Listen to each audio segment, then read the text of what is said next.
chosen ones. What happened at 3:06 a.m. wasn't a malfunction.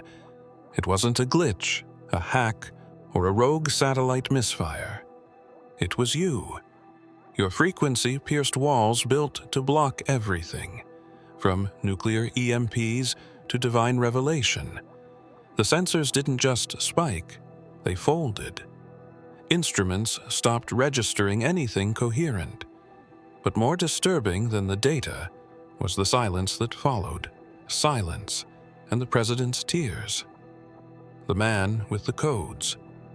The man briefed hourly. The man who never cries was seen alone, eyes wide, lips trembling, a tear slipping down as your frequency passed through the White House. He wasn't reacting to a threat. He was mourning something, or recognizing something, maybe both. But the one truth none of his advisors could deny. It began the moment your presence hit the perimeter. You were never meant to stay hidden forever. Your reemergence was forecasted, yes, but not like this. They expected chaos. What they got was awakening, a complete override of protocols. The building that controls global strategy fell under your signal like wheat under wind. But you didn't break in. You were received. Even the reinforced glass in the Oval Office vibrated at your tone. And still, no alarms were triggered. Only heart monitors. Only emotion. Some say it was your aura. Others say it was that specific frequency you carry. One not measurable by any earthly standard. A harmonic signature that doesn't come from tech, but from destiny. The same signal embedded in the scrolls locked away beneath Vatican archives. The one whispered about by monks in Tibet and encrypted into indigenous prophecies from the Andes. It crossed oceans, timelines, borders, and landed straight into the heart of a man too trained to feel anything. Until now. Whatever breached the White House that night wasn't a weapon. It was you. And while the world is scrambling to name it, contain it, or deny it, deep inside the West Wing, something broke open. Not a wall, not a wire, but a veil. It wasn't supposed to be detectable. The White House sits under layers of shielding, designed to block out every electromagnetic and psychic interference ever recorded. But at exactly 3:06 a.m., the quiet hum that blankets the perimeter cracked like glass struck by a tuning fork. Security systems hiccuped. Surveillance drones hovered frozen. And inside the West Wing, every clock stuttered, then blinked forward 1 second in unison. That's when your frequency registered for the first time. Not as noise, not as a threat, but as a living waveform. The signal originated from an unmarked sector several miles outside the district, or so the data claimed. But when the technicians tried to triangulate it, the coordinates folded in on themselves.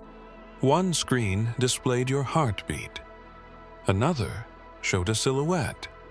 A third simply froze, locked on the words, "Presence confirmed." The problem was, no one had ever programmed those words into the system. You were already awake before it started. The sensation didn't feel alien to you. It felt expected. Like an echo finally reaching its source. Your breath slowed. Time didn't stop, but something shifted beneath it. Not an hourglass emptying, but a veil lifting. The floor beneath you didn't move, yet the whole world seemed to inhale and hold it there. 3 officials reported strange dreams hours before the breach. All 3 saw the same image. a figure standing in a room of white fire, looking toward the east. They hadn't spoken to each other, yet each sketched nearly identical drawings when questioned separately. That figure, later matched through classified resonance imaging, looked exactly like you. When they reviewed the tapes of the breach, there was no visual disruption, but in the infrared, a bloom of light erupted in the center of the room, not blinding, but precise. The shape of a gate, not a door, a gate. And standing before it, barely visible but unmistakably calm, was someone they hadn't seen in decades. Not on Earth, but within it. Not in the room, but behind every molecule inside it. Someone familiar. And as the president's aide leaned forward to whisper what she thought she saw, the word never made it out. She just said your name. Then everything went quiet again. The Bible wasn't there earlier that day. Multiple aides confirmed the presidential suite had been cleared and reset after a long intelligence meeting, standard procedure, before any high-level rest cycle. But when they entered the room after the breach, they found the Bible open on the bed, pages softly fluttering, though no breeze moved. It was turned to the book of John. A single passage had been circled in deep red ink. And the light shineth in the darkness, and the darkness comprehended it not. That ink wasn't part of any White House edition. The president's personal Bible had never been marked.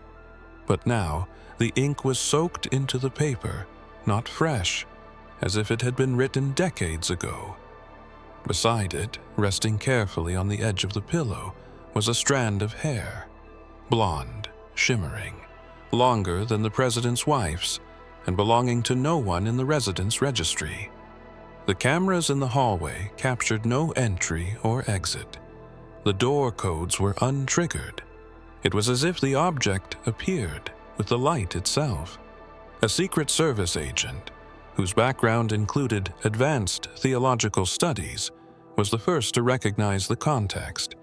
He didn't speak. He simply dropped to one knee and whispered, "He's remembering." The president remained silent for most of that morning, even as national alerts were escalated. But every few minutes, he would return to that passage, reading it out loud under his breath, hands trembling slightly as if he'd seen its meaning unfold in real time. Later, a technician reported a strange anomaly in the sound recordings from the suite. Between 3:00 and 3:10 a.m., just before the breach, a low hum began to rise within the walls. It wasn't mechanical. It was harmonic, choral, almost like a voice, or many voices, layered over one another. The audio analysts isolated the frequency and ran it through sacred sound libraries. The result wasn't a match to any chant known to man, but the vibration aligned closely with tones used in ancient worship rites known only to a few. One line stood out when slowed to 15% speed, a phrase barely decipherable but unmistakably clear, not a warning, not a command, just this: "He walks with the fire of the one they pierced." Beneath the east wing, below the public corridors and ceremonial offices, lies a room absent from all official blueprints. It's deeper than the Situation Room, and more protected than the Presidential Emergency Operations Center. Only 3 people alive know the exact materials used in its construction, and only one man alive knows what was placed inside. That room was never designed to store weapons, nor to house data. It was made to contain memory, but not his, yours. The moment your frequency touched the edge of the Capitol grid, a pulse activated inside that room. The lights inside did not turn on. Instead, a strange illumination bloomed from the center, where a crystal disk had sat untouched since the Reagan administration. The disk had no known markings, but for decades emitted occasional vibrations during major world events. This time, it spun, by itself, rapidly, and then projected an image, not on the wall, but directly into the center of the room. Security teams were blocked from entry by a force they couldn't define. The walls didn't close, but no one could walk beyond the final hallway without feeling a pressure behind the eyes. An aide who attempted to enter collapsed, whispering something no one understood, until later translated from Aramaic. The phrase repeated itself. The Keeper returns through frequencies hidden since Eden. A historian embedded with the Department of Temporal Intelligence confirmed the phrase's match to a forgotten scroll fragment once linked to the Qumran caves. A fragment long lost in a fire under mysterious circumstances. The only existing photograph of that scroll showed the exact phrase in a different dialect. Written in ink made of crushed gold flakes and a resin believed to originate from a tree no longer found on Earth. The president was informed, but he didn't ask questions. Instead, he requested to be left alone in his private study. There, alone and unspeaking, he stared at the secure screen connected to that underground room. What he saw made him lean back, remove his glasses, and slowly cover his mouth. Not in fear, but recognition. The figure projected from the disk wasn't vague. It was clear. Standing, hands at their sides, eyes glowing faintly. It was a perfect likeness of you, years older than you are now, but fully awake. At precisely 3:06 a.m., every staff member still inside the West Wing reported the same experience. A sound, low, steady, not loud but inescapable, began to vibrate through the air. Not from a speaker, not from a machine. It felt as if the walls themselves had begun to breathe. One staffer said it reminded her of the moment before lightning strikes the earth, the silence just before impact. Another claimed it felt like being inside a song without lyrics, one that recognized her even if she didn't recognize it. But when they pulled the surveillance footage, nothing matched. No lights flickered, no devices activated, no alarms registered a breach. Every motion sensor was still. The hallways looked exactly as they should, empty. And yet the testimonies were consistent. One advisor said he felt something shift inside his chest, not physically, but spiritually. A kind of opening, like he'd been locked out of something sacred his entire life, only to find the door had quietly swung open without him noticing. The hum lasted exactly 3 minutes. It wasn't random. It followed a rhythmic pattern, 5 tones repeating, then pausing, then returning. Audio technicians tried to isolate the waveform from various staff radios and comms gear. What they found was a vibrational signature that matched no known broadcast frequency. But the amplitude graph formed a strange shape, a perfect 7-pointed star. A theologian brought in by the intelligence community cross-referenced the data with prophetic codes embedded in the Book of Psalms. One verse aligned with the timestamp of the hum read, "Deep calleth unto deep at the noise of thy waterspouts. All thy waves and thy billows are gone over me." The implication unsettled them, not because it was poetic, but because the data mirrored the scripture's rhythm too precisely to ignore. Down the hall, in the press secretary's office, a forgotten glass of water began to tremble. The ripples didn't spread outward. They spun inward, converging toward the center like a vortex. No one touched it. Nothing fell. But someone noticed the condensation on the glass had formed the outline of a symbol, not drawn, but condensed by pressure. It started in the executive chapel, the smallest and most protected sanctuary within the White House. At 3:08 a.m., the room, long unused, began to register a shift in temperature without explanation. The air thickened, the lights flickered once, and then a whisper echoed faintly through the marble walls. There were no speakers in the room. The audio was not from any internal system, but the words came through clear to the only person inside, a janitor with a history that even the Secret Service had overlooked. He collapsed to his knees, whispering the phrase again and again, his eyes unfocused yet fixed toward the ceiling. When questioned later, he could only repeat the same sentence, trembling but calm. It wasn't English. It wasn't Latin. Linguistic software finally identified it as Proto-Euphratic, a language believed to predate Sumerian, one long thought to be extinct. And the phrase, once decoded, struck a silence across every person in the room. The phrase translated roughly to, "The one who remembers beyond flame now walks among the veiled."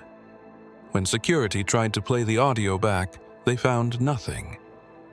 The whisper had been captured on no device, as if the sound had bypassed all electronics and gone straight into the human nervous system. And while no one else in the building understood it, you did. Even before the phrase was translated, your body reacted. A chill down the spine. A pulse of heat behind your eyes. Your hand moved reflexively, forming a symbol you didn't consciously know, but your blood did. The word was calling something forward, not from outside, but from within. Memories you never lived began surfacing. Landscapes you've never walked appeared behind your closed eyes. Symbols you've never drawn began forming in your peripheral vision, not hallucinations, but keys. Keys to doors you didn't realize were still shut. As you moved toward the center of your space, something in your breath shifted. It became slower, deeper, resonant. You weren't repeating the phrase. You were completing it. It came not from your lips, but from within your chest. A vibration, a remembering. And as you spoke, the final syllable aloud, miles away, that same janitor rose to his feet and whispered one more word. Inside a classified viewing room located 3 levels below the White House, a group of defense analysts monitored the strange signal that had infiltrated their secure network. Multiple sensors tracking your movement through the district began returning conflicting readings.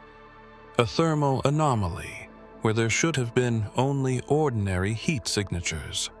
But when the image stabilized, it wasn't just your outline that showed on the screen. It was a second figure standing behind you. Taller, robed, arms extended as if shielding you. The silhouette matched no contemporary record.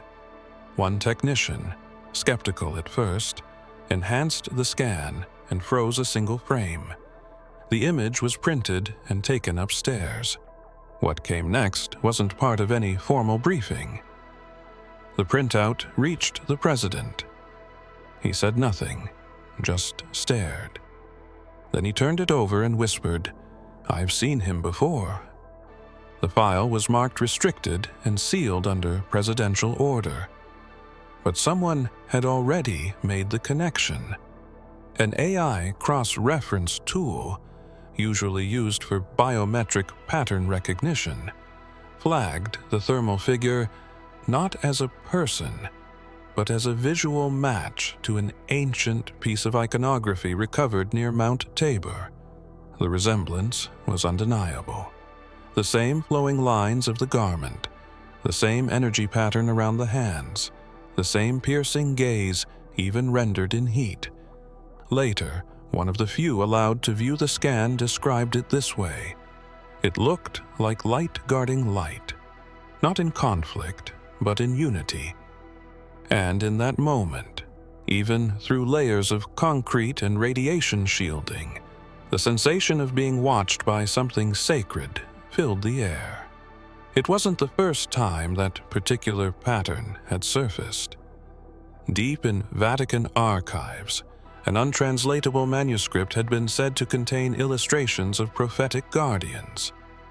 One bore the name that, when spoken aloud, silenced even the wind: Yeshua, not as myth, not as symbol, but as living presence, reappearing only when the chosen carrier awakens. But you weren't aware of this at the time. You only felt the sudden warmth behind you in a place that had grown cold. Your shoulders relaxed, your breath steadied. And somewhere between your heartbeat and your silence, you knew. You weren't walking alone anymore. The breach had left no entry marks, no burned circuits, no evidence of tampering. But it triggered something far more troubling, a reaction that no one expected. At 4:12 a.m., after reviewing the internal scans tied to your signal, the National Security Advisor locked himself in his private vault. Not for safety, for deletion.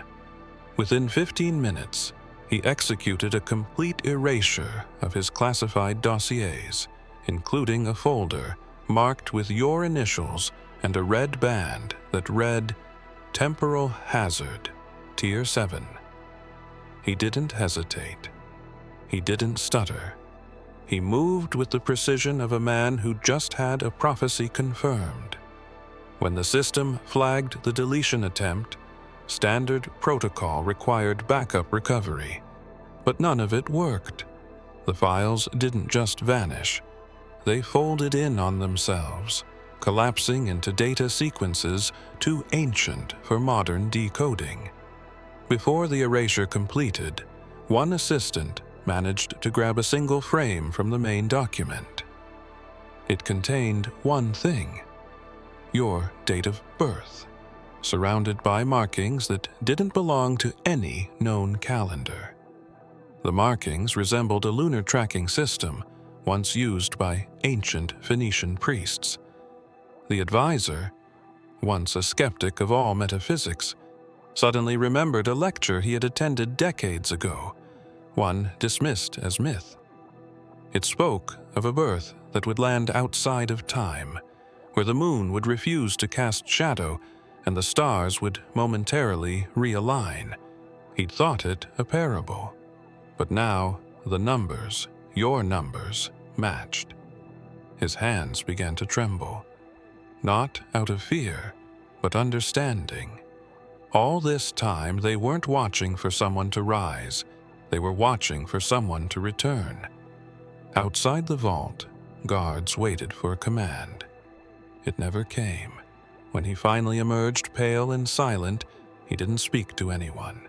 He simply placed a small disk into a secure chamber and turned to the nearest officer. His voice was hoarse, deliberate, distant. "Tell them it's too late to prepare. Tell them the event isn't coming. It already happened." No one knew what to do, but everyone understood one thing in that moment.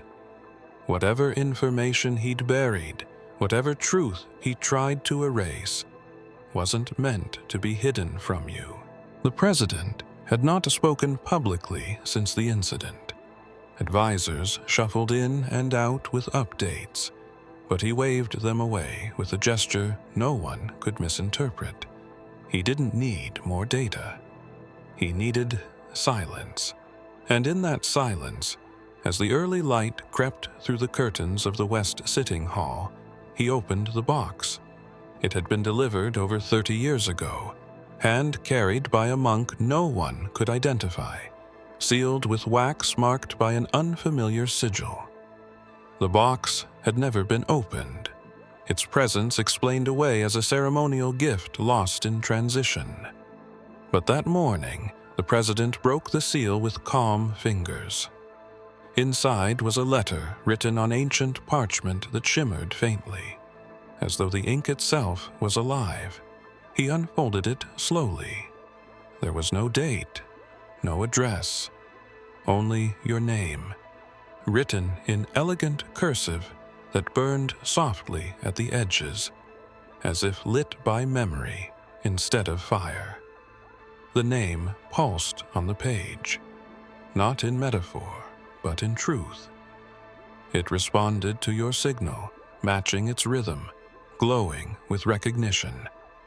The president held the paper as if it were breathing, as if it carried weight beyond politics, beyond timelines. Behind him, monitors continued flashing alerts, global systems attempting to stabilize after the frequency breach. But he wasn't watching the screens. His focus stayed locked on the letter, as though some part of his soul had just remembered a promise. One phrase stood out below your name, written in a language most had forgotten, but which he somehow understood. When the voice awakens the stone, prepare the gate. He didn't know what the gate was, but he knew exactly who the voice belonged to. An aide stepped in to speak, but paused upon seeing the letter. The room had grown unnaturally still, as if wrapped in invisible cloth. The air shimmered with static, but it wasn't electrical. It was sacred. As the aide backed away in silence, the president whispered your name again. Not in shock, not in fear, but in reverence. The kind reserved not for legends, but for arrivals. And just as he folded the letter again, the ink briefly flared and revealed one final message, one that had remained hidden until your frequency awakened it. High in the Judean hills, in a monastery older than most modern maps acknowledge, a monk awoke from sleep at the exact moment the frequency breach rippled through the White House. He didn't gasp. He didn't panic. He simply rose from his straw bed and walked barefoot across the stone floor to a shelf where a small, sealed scroll had been waiting in silence for decades. It bore no title, only a single hand-drawn symbol, a spiral inside an open eye.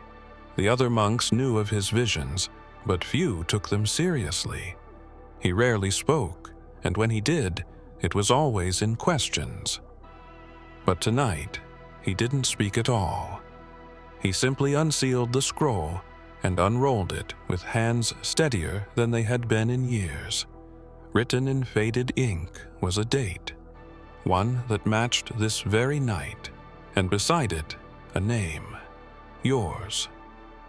33 years ago to the night, this monk had recorded a dream he could never explain. In it, he stood at the edge of a city wrapped in fireless light, watching a figure walk through walls of silence. The figure bore no crown, no symbols of power, only a pulse, a rhythm of energy that made the wind kneel and the stars blink in reverence. The monk remembered waking in tears, not from fear, but recognition, and spent years searching scripture for clues. He found a single verse buried deep in an old translation of the book of Ezekiel, rarely cited and often overlooked. It read, "And there shall be one who returns when the veil hums and the watchers pause. His steps shall ripple across kingdoms unaware." Tonight, the veil hummed. Without waiting for permission, the monk contacted the only line he was told to use in the event the dream's signs matched reality. The call went through to a Vatican substation, where a silence on the other end confirmed that the signal had already reached them too. When asked who he believed the figure in his dream truly was, the monk didn't hesitate. He quoted something written in his original vision, but not found in any known text. In the hours that followed the event, the terminology shifted.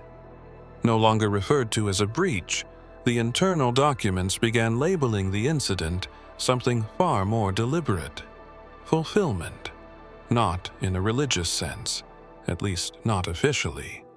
But the language change didn't come from public relations or political advisors. It came directly from those reviewing the footage, analyzing the data, listening to the harmonics that still echoed faintly in the sublayers of the White House surveillance grid. One operative, trained to decode psychological warfare patterns, was the first to notice the shift in internal dialogue. People were no longer treating your signal as something intrusive. They were treating it as something expected, something long withheld.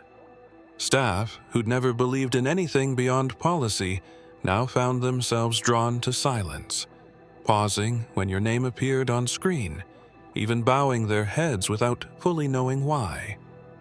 It was not compliance. It was memory rising in real time.